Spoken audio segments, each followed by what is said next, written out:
எங்கே சார் சினிமாவுக்கு வந்து 15 வருஷம் ஆகிட்டு 15 வருஷத்தில் சின்ன கேரக்டரில் வந்து இன்றைக்கி இவ்வளோ பெரிய இதாக இருக்கீங்க. அவ்வளோ பெரிய ஹீரோ கிச்சா சாரே சொல்லுவாங்க கால் ஷீட்டுக்காக நான் வந்து ஓடி வந்தேன், இன்ஸ்டால்மெண்ட்டில் தான் கொடுக்காருன்னு.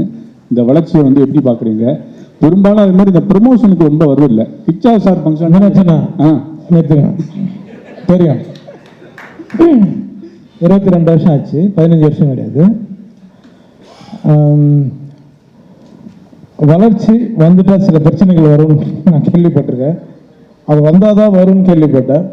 அது என் லைஃப்பில் வரும்போது நான் கொஞ்சம் வளர்ச்சி அடைஞ்சிக்கன்னு நினைக்கிறேன். நான் இவ்வளோ 22 வருஷம் கஷ்டப்பட்டதுக்கு நான் வளர்ச்சி அடைஞ்சிட்டேன், அவ்வளோதான். ப்ரொமோஷன் கொஞ்சம் எல்லாருமே சொல்கிறாங்க, ப்ரொமோஷன் முக்கியம் இல்லையா?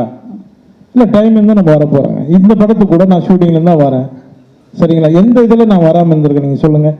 என்னோடய பேனரை போட்டால் லீடுன்னு போட்டால் நான் இங்கே எப்படிங்க வர முடியும்? நீங்களே சொல்லுங்கள். 4 சீன் 5 சீன் பண்ணுறோம். அது நீங்கள் என்ன காமெடினா யூஸ் பண்ணிங்கன்னா காமெடினா கூப்பிடுங்க, நான் வர போகிறோம். நீங்கள் பேனர் பெருசாக அடிச்சு நான் கூப்பிட்டா நான் எப்படி வர்றது? நீங்களே சொல்லுங்கள். அதுக்கும் நிறைய வந்து போயிருக்கும், சரிங்களா? அடுத்து வாங்க, இந்த கதைக்கு இந்த படத்தோட பற்றி பேசுங்க. நினச்சேன்னா